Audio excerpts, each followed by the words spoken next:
Atlanta City Council now considering a new proposal to address safety and crime along Edgewood Avenue. It comes after that mass shooting there in the Sweet Auburn neighborhood from over the summer back in July. You may remember it, and this is some video from that incident. 10 people were shot, one person was killed, and just for a little more background for you, there was also a triple shooting just this past weekend along that same Edgewood Avenue corridor. In fact, I checked Gun Violence Archive this morning and found 30 shooting incidents along this section of Edgewood Avenue since 2020. So we know it's a problem. What is the solution? I can tell you a task force was formed, and they just came up with this report that was presented and sent to us by Councilwoman Liliana Bakhtiari.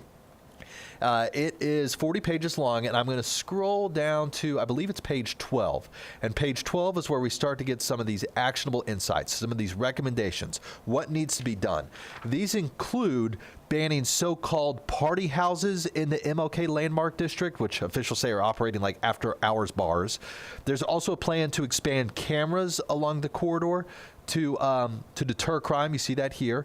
There's also a request for a temporary moratorium on new liquor licenses. That's pretty interesting and going to be something to watch.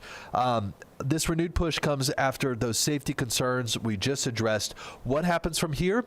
Well, this report is going to go to Atlanta City Council. They're going to divide it up amongst all the subcommittees that need to see it and fine-tune it as needed. And then eventually the greater City Council is going to vote on whether to take all of this into account.